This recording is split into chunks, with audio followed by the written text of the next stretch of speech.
Hello, everyone. Welcome to Awaken Your Freedom Show. Please subscribe to support our growing community. Today, we're doing a deep dive into a really challenging framework. It's from Simon Sinek, his work on the infinite game. Right. And it's fascinating because it's not just business strategy, is it? No, not at all. It really makes you rethink how we measure success, in careers, companies, even just life itself. Sinek kicks things off with this observation that, well, most of us, individuals and companies, we're playing what he calls a finite game. Amen. Meaning we get obsessed with clear wins, short-term stuff, like hitting the quarterly numbers, getting that next promotion, beating a sales target. Or just crushing the competition, right? Clear winners and losers. Exactly. But Sinek argues, and this is the core idea, that the most important things, life, leadership, making a real impact, they aren't finite at all. They're infinite game. Infinite, meaning no finish line, no final score. Pretty much. There's no ultimate winner declared. The real objective is just to keep playing, keep getting better, and make sure the game can continue for those who come after. Okay, and here's the part from the sources that really struck me. The danger zone. If you play an infinite game, like your career or leading a business long term, but you use that finite, win-at-all-costs mindset, you're just going to burn out. It's inevitable. Because you're chasing something that doesn't exist, a finish line that's always moving or isn't even there. Constant stress. Right. So the shift is huge. And that's what we're digging into today. Those 5 core practices Sinek lays out. How to move from just winning battles to building something significant. Playing the long game. Okay, let's lay the foundation first. Sinek builds on this philosopher, James Carse. How did Carse define these 2 types of games? It's actually quite elegant. Finite games are like, say, football. You know the players, the rules are fixed, and there's a clear endpoint where someone wins. Got it. Clear boundaries. But infinite games. Think about things like business itself, or marriage, or even politics. Players come and go, the rules can change, sometimes dramatically, and there's no endpoint. The game just evolves. So things like personal growth, building a company culture, those are infinite. Definitely. And playing those with a finite mindset. That's where companies can really stumble. The Kodak example comes to mind. Oh, absolutely. Classic case study. Kodak essentially invented the core tech for digital cameras. Right. You'd think they'd lead the charge. But they were trapped in the finite game. Their whole focus was winning the current battle, maximizing profits from film, beating Fuji right now. So they saw their own invention as a threat. Exactly. It threatened the current win, the existing profit engine, so they resisted it, they downplayed it. That fear of disrupting your own success. It's powerful, isn't it? If today's profit is your only goal. You can't embrace revolution, even your own. They were so focused on winning the film battle, they lost sight of the infinite game, staying relevant, keeping the mission of connecting people through images alive. Whereas companies like Apple, maybe Sony, they kept reinventing. Yeah, they understood innovation was the infinite game, not a threat to it.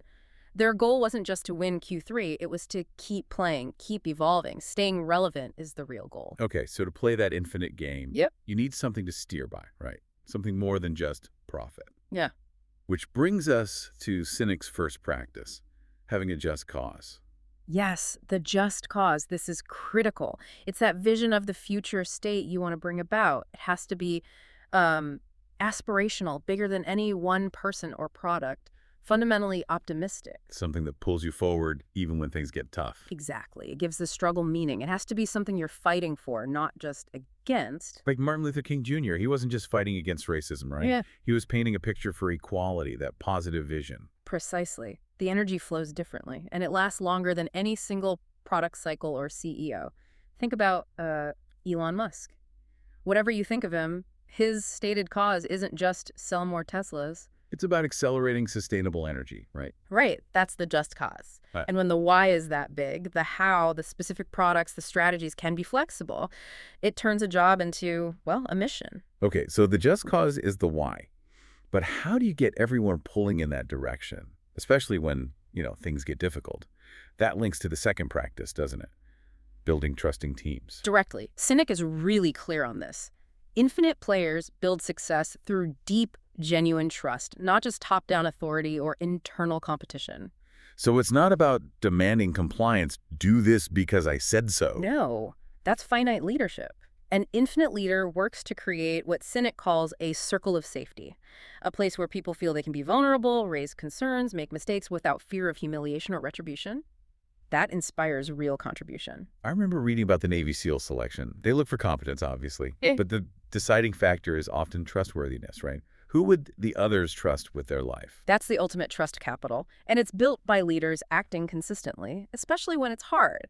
Think about the pandemic shock in 2020. Some companies, like Airbnb, faced horrible choices like massive layoffs, but they chose radical transparency, empathy, providing support way beyond what was legally required. That must have cost a lot in the short term, though. It did, but the infinite return, immense loyalty, resilience.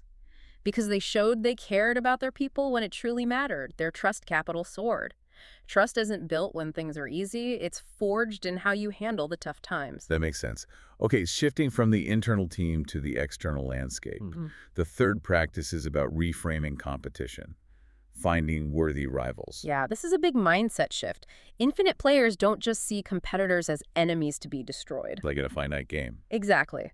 Instead, they see certain competitors as worthy rivals, people or organizations whose strengths actually make you better. They reveal your weaknesses, they push you to innovate, like a mirror. So instead of envy, they're doing well, I hate them.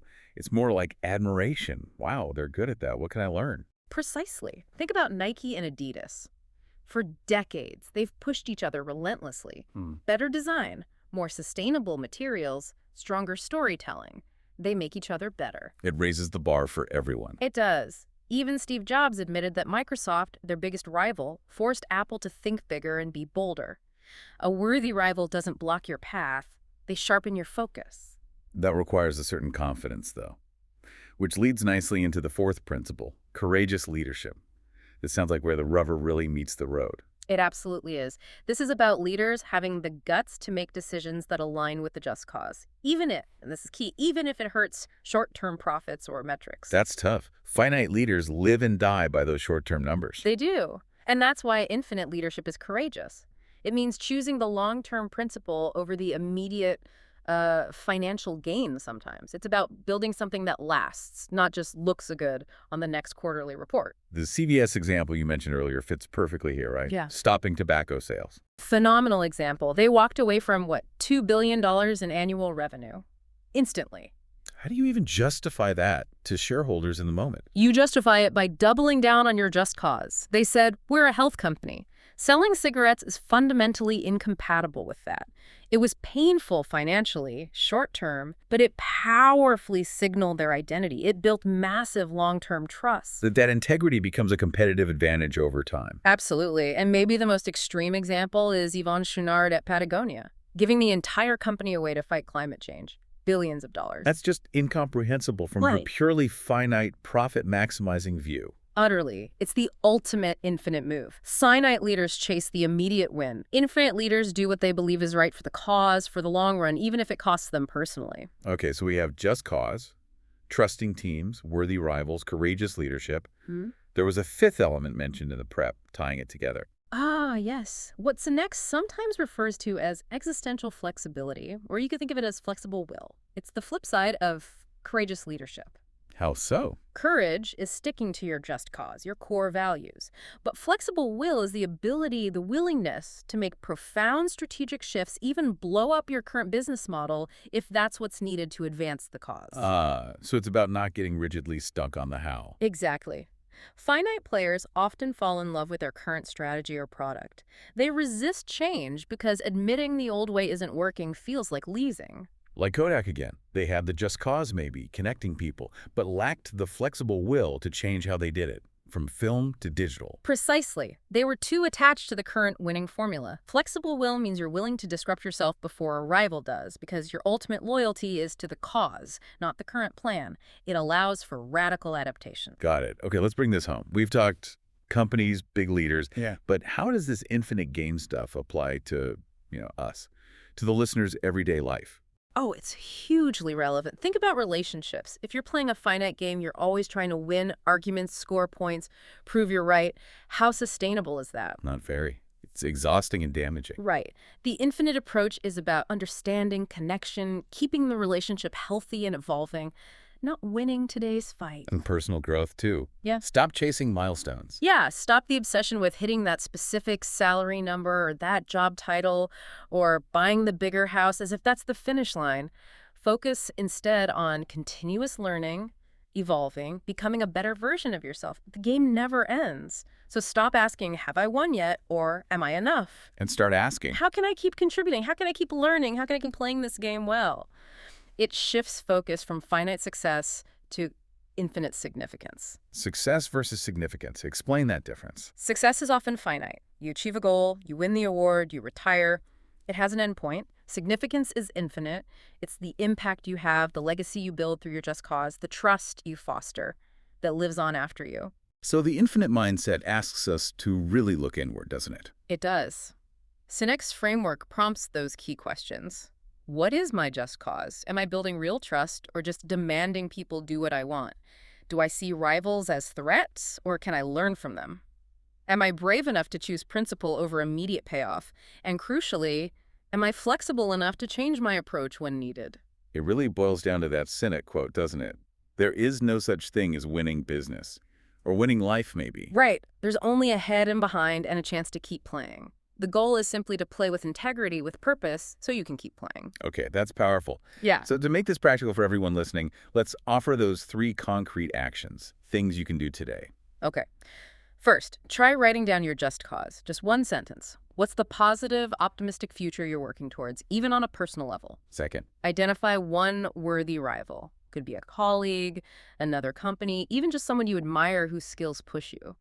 This week, consciously try to learn one thing from their approach. Not copy, learn. analyze what they do well that you could adapt. Exactly. And third, make one infinite move. A decision, maybe small, maybe bigger, that feels right for the long haul for your just cause, even if it doesn't offer an immediate reward or might even be a bit uncomfortable now. Something that builds towards that 10-year from now vision. Simple steps, but they start shifting the mindset. That's the idea. Ultimately, it feels like the goal isn't about individual victory, but playing with such purpose and courage that you inspire others to want to keep playing the game with you, building something together.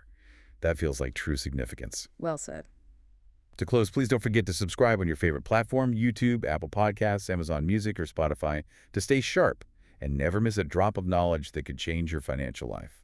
Thank you.